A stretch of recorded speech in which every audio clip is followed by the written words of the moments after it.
I wish that this book was given us when we were in school. It would have been a great read.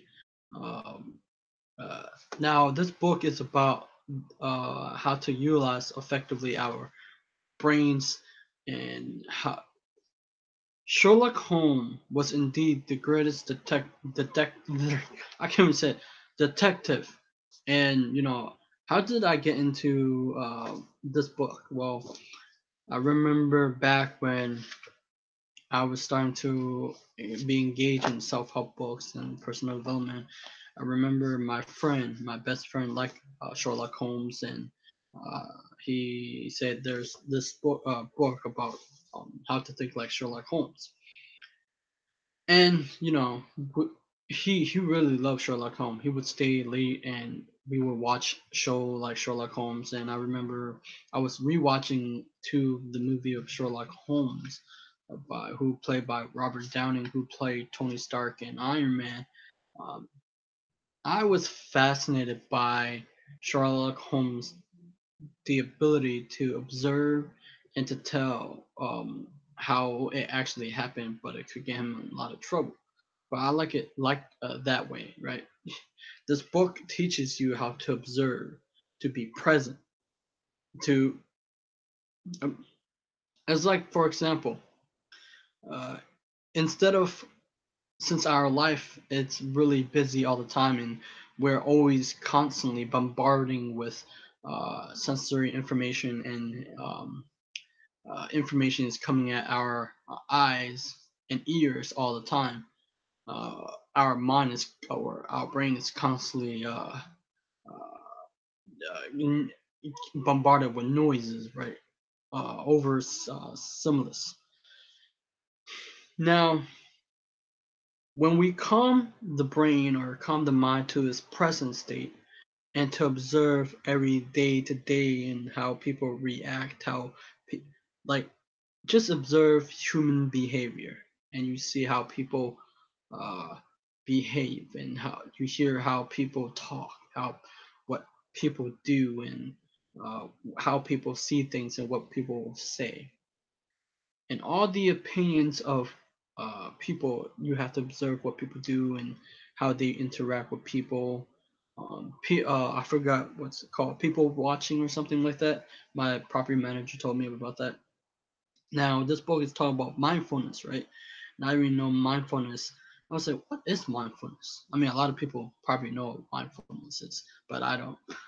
And so I look up at Wikipedia, and it said mindfulness is a psychological process of bringing one attention to experiences occurring in the present moment, which can develop through the practice of meditation or other training. The term mindfulness is a translation of early term sati, which is a uh, significant element of Buddhist tradition. In Buddhist teachings, mindfulness utilizes develop self-knowledge and wisdom that gradually lead to what is described as enlightenment or the complete freedom from suffering. Yes. But anyway, that's what mindfulness is. But this book teaches you how to observe. I guess I'll read a couple one. Here we go. What Conan Doyle created Sherlock Holmes, he didn't think much of it as his hero. It's doubtful that he set out intentionally to create a model for thoughtful decision making, for how to structure, lay out, and solve problems in our mind. And yet, that's precisely what he did. He created an effect that perfect spokesman person for the revolution in science and thought that has been unfolding in preceding decades and would continue in the dawn of new century. In 1887, Holmes became a new kind of detective, unprecedented thinker who would deploy his mind in unprecedented ways. Today, Holmes serves as an ideal model for how we can think better than we do as a matter of course. In many ways, Sherlock Holmes.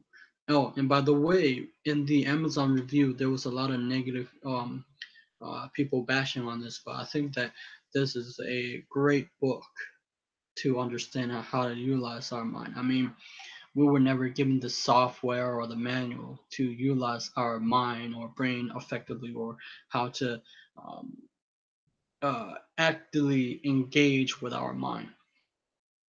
In many ways, Sherlock Holmes was a visionary. His explanation, his methodology, his entire approach to thought process development in psychology and neuroscience had occurred over 100 years after his birth and over 80 years after his career death.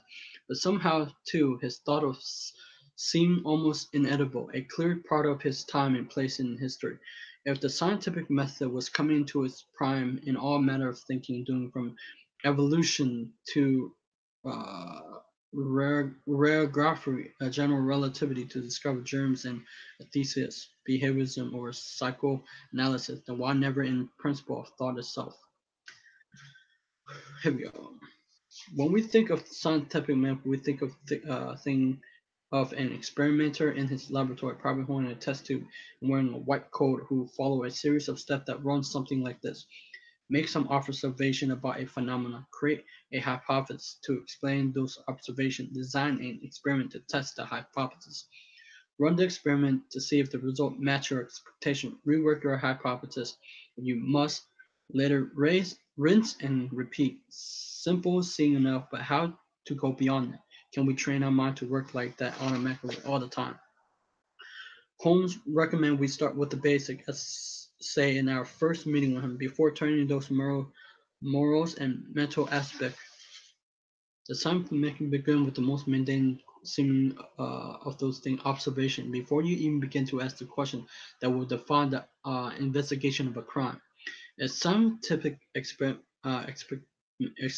or decision as simple as whether or not to invite a certain friend to dinner, you must first explore the sensory groundwork. It's not for nothing that Holmes called the fundamentalist inquiry elementary, but that's precisely what they are. The very basic of somehow things work that make it is.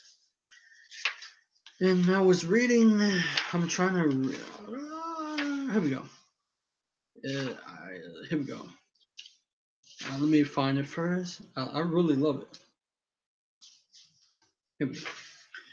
Home trick is to treat every thought, every experience, and every perception the way we would a pink elephant. In our other words, begin with a healthy dose of skepticism instead of incredulity. That is your mind natural state of being. Don't just assume everything that is the way it is. Think of everything that is being observed as something that cannot possibly exist in nature.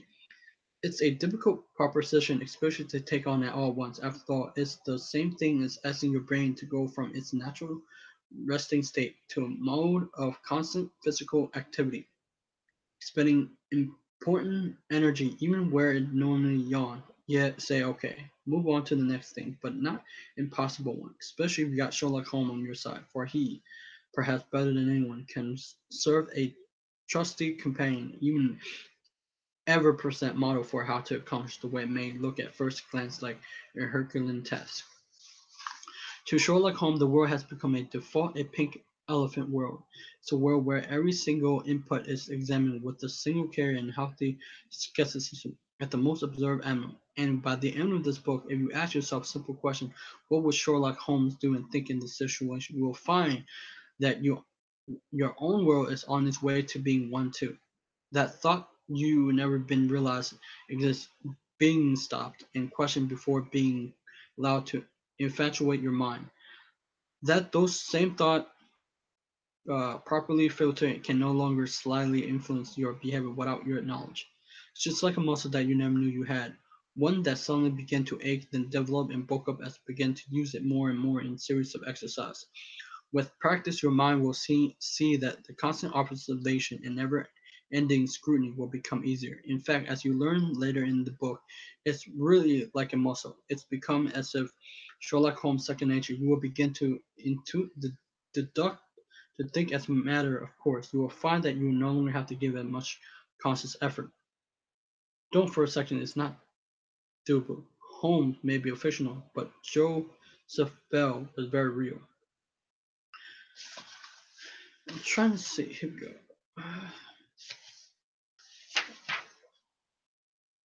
Here we go. It won't be easy, as Holmes reminds us, like all other arts, the science of deduction and analysis is one which can only be acquired by long and patient study, nor is life long enough to allow any mortal to obtain the highest possible perfection. But it's also more than merely fancy. In a sense, it's come down to one simple formula to move from a system once into a system Holmes. Governed thinking, take mindfulness plus motivation. That a lot of practice mindfulness in the essence of constant presence of the mind, attentiveness and Hereness. That's too essential for real active observation of the world. Motivation, sense of active engagement and desire. But in order to break from the autopilot mode, we have to be motivated to think in mindful, present fashion, to exert effort on what goes through our head instead of going with the flow. To think like Sherlock Holmes, we must want actively to think like him. In fact, motivation is so essential that research have lamented the difficulty of getting accurate performance comparison on cognitive tasks for older and younger participants. Why? The older adults are often far more motivated to perform well. They try harder, they engage more, they're more serious, more present, more involved. To them, the performance matter a great deal. It says something about their mental capacity that they are out to prove that they haven't lost touch as they age. Not so. Younger adults, there's no compatible imperative. How? Then you can accurately compare the two groups. It's a question that continue plague research into aging and cognitive function. Even our memory know if we're motivated or not. We remember better if we motivate at that time the memory was formed. It's called motivated encoding. And then of course there's a final piece of puzzle: practice. You have to supplement your motivation with brutal training, thousands of hours. There's no way around it. Think of the phenomenon of expert knowledge. Experts in all fields, from master chess players to master detective, have superior memory in their field of choice. Holmes' knowledge of crimes ever at his fingertip. A chess player often holds hundreds of games while they move in his head, ready for swift access. Psychologist K. Inder Erickson argued that experts even see the world differently within their area of expertise. They see things that are invisible to the novice. They are able to discern patterns at a glance that are anything but obvious to an untrained eye. They see these as part of a whole and know at once what is crucial and what is um, uh, incidental. Second, for him to make initial observation of Watson's character. That's what Holmes called it intuition. Accurate intuition. The intuition that Holmes possesses is of necessity based on training, hours and hours of it. An expert may not always realize consciously where it's coming from, but it comes from some habit, visible or not. What Holmes has done is to clarify the process, break down how hot can become cold, cool, reflective, become not reflective, become reflect. It's what Anders Eckerson calls expert knowledge, an ability born from extended and extensive practice and not some innate genius. It's not that Holmes born to be the consulting detective to the end. Consulting detective is that he practices mindful approach to the world and has over time perfected his art to the level in which we find it. Sherlock Holmes came of the age at a time when psychology was still in its infancy. We were far better equipped than he could ever been. Let's learn to put that knowledge to good use. So when I read this, it's when it was talking about expert, like for instance, an expert who's great at drawing like animations, an expert like uh, martial artists or kung fu masters. They have the ability, or chess. They have because in their brain they have developed the new pathways, and we humans have the ability to see patterns. That's why Brian Tracy recommend that you read and you observe, not you get more experience, because when the new problem occur or any problem occur, you recognize that it's the same problem. You can solve that problem, and most people have the so when you become an expert, they have their brain cells or their brain grow, and that's how they can. I'm telling you, if a kung fu, because I listen as I interview a kung fu master for Wing Chun, I can hear that he in his mind, he can see clearly how he even said himself, like when a someone throw, I don't remember, but he said when someone throw a move or something, and he can see that it moves slow because they have the ability to see things that we cannot see with the eyes, and it takes time to practice, and they call it deliberate practice. You have to be able to just, you have to practice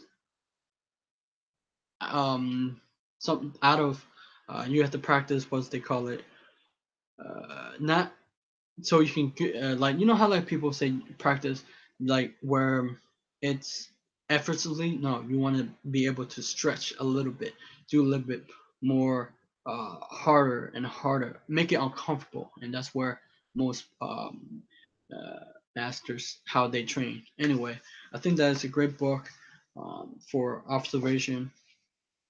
And subscribe to my channel because I do book reviews and I talk about um, different type of books, but it's usually on personal development. Subscribe to my channel, like my video, and I'll see you next time. Bye bye.